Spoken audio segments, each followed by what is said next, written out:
প্রিয় ভাই বোনেরা, অগণতান্ত্রিক অবৈধ গণতান্ত্রিক সরকার নিজেদের শাসন শোষণ থেকে জনগণের দৃষ্টিকে ভিন্ন দিকে প্রবাহিত করতে বিভিন্ন সময় কিন্তু দেশের সাম্প্রদায়িক পরিস্থিতি তৈরির কিন্তু অপচেষ্টা চালিয়েছে, বা কিছু কিছু ক্ষেত্রে হয়তো তারা এখনো চেষ্টা করছে।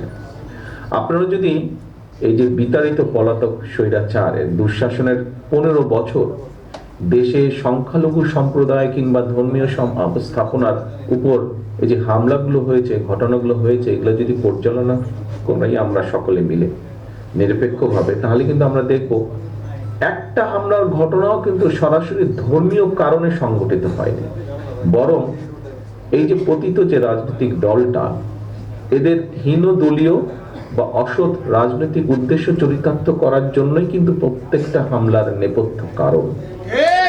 এর আগেও এখানে খুব সম্ভব জনাব চারুচন্দ্র দাস ওনার বক্তব্যে উনি উল্লেখ করেছেন, আমিও কিন্তু এর আগে আমরা যেই অনুষ্ঠানগুলো অনুষ্ঠিত করেছি সেখানে কিন্তু আপনাদের সঙ্গে মত বিনিময় সভায় আমি বলেছিলাম যে দেশের সুশীল সমাজ সর্বদলীয় এবং সর্বধর্মীয় প্রতিনিধিদের সমন্বয় একটা নাগরিক তদন্ত কমিশন গঠনের মাধ্যমে বিভিন্ন ধর্মীয় সংখ্যালঘু জনগোষ্ঠীর বাসা বাড়ি কিংবা ধর্মীয় উপাসনায় যে সংগঠিত এই ঘটনাগুলো, প্রত্যেকটা হামলার নেপথ্য ঘটনা উদ্ঘাটন করে সুষ্ঠু বিচার করা, এই দাবি আমি জানিয়েছিলাম।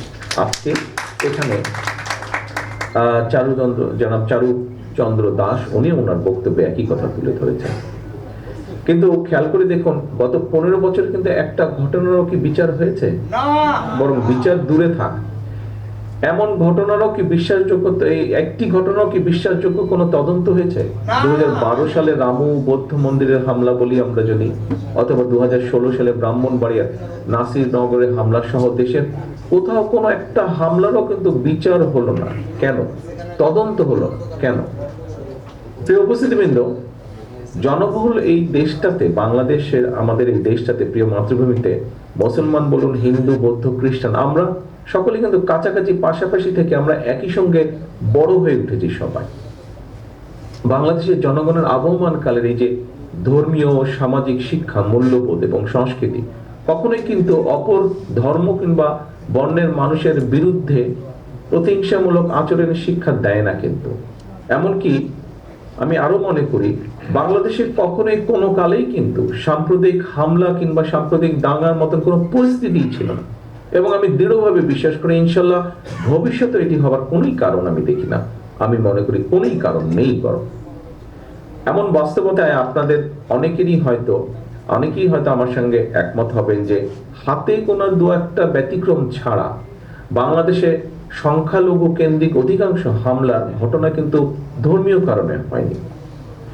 বরং আমরা যদি খুব খেয়াল করে দেখি, এইসব ঘটনাগুলোকে তদন্ত করলে অধিকাংশ ঘটনাই আপনারা দেখবেন, আমরা সকলেই দেখতে পাবো, অধিকাংশ হামলার ঘটনায় অবৈধ লোভ লাভের জন্য দুর্বলের উপরে সবলের হামলা, কিংবা এর নেপথ্যে রয়েছে অসৎ রাজনৈতিক উদ্দেশ্য চরিতার্থ করা।